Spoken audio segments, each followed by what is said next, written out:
Good morning, dear friends. Welcome to this morning in our 365 devotions, where we are on story 246, Presents Fit for a King.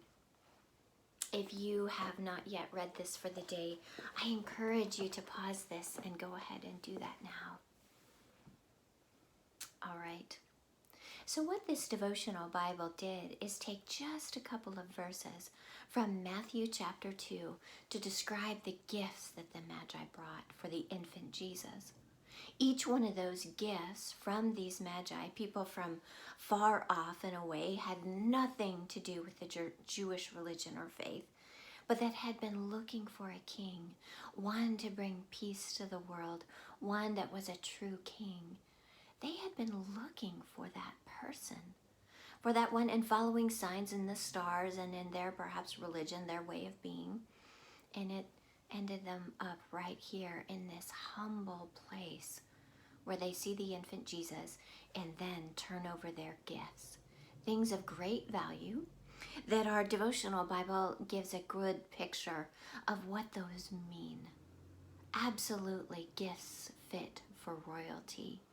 And they also mention that one in particular will be fit for one who will give their life, who will die for the people. And boy, what an interesting gift to receive. I'd like to point out another thing, though, for this, with the giving of these presents for the baby Jesus in the Gospel of Matthew. So here we have these Magi come from other nations, right here at the beginning, to offer their gifts, their devotion, and their joy to Jesus. In Isaiah 60, there is a verse there that you'll hear repeated again throughout the New Testament. You'll recognize it in a moment. It says, nations will stream into your presence. Nations will follow your, I want to be able to get it exactly. Nations will come to your light, and kings to the brightness of your dawn. The Gospel of Matthew, I think, picks that up and sees in the Magi that here these nations are coming, even when Jesus is still an infant.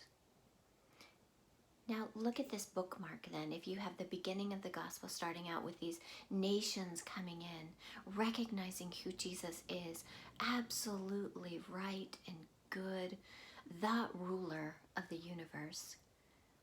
Where do we end the Gospel of Matthew? With the Great Commission.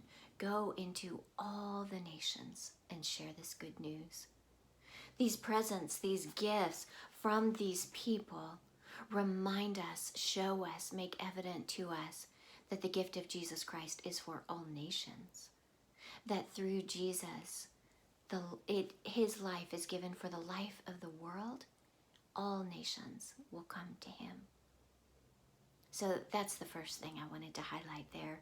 What a gift it is in this that we see that God, Jesus, God incarnate, is for the life of the world, all nations. The second thing I wanted to point out or bring up is, my goodness, how those Magi looked. They were prepared and preparing. There was a longing within them for a searching for that truth of who the King of the world is. I wonder what that looks like for you today. What is it to search for us? Would you say, is it absolute truth? Knowledge? We don't use the language of kings anymore at all. As a matter of fact, that's a little bit off-putting to us. We prefer to elect our leaders.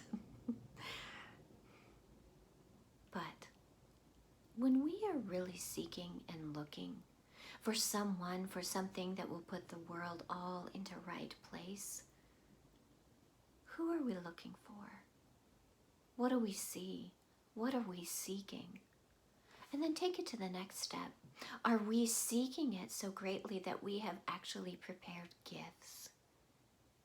Carried them with us a long way. Let the weight of them be on our bodies, be in our vehicles, go with us wherever we are traveling so that we are prepared to give them.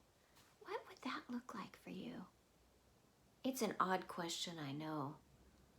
But if you're to take that text then of these magi bringing these great gifts and think we are all wired this way to look for, to seek the one who is worthy of our worship, if we aren't pointing that towards Jesus Christ, what are we pointing it for? And what value in our life are we laying down? As you go about this day, may the Lord highlight for you, within you, what you most seek, and then also what you long to lay down as a gift. The Lord bless you and keep you. The Lord make his face to shine upon you and bring you peace. Take care, Lake Grove. Have a great day.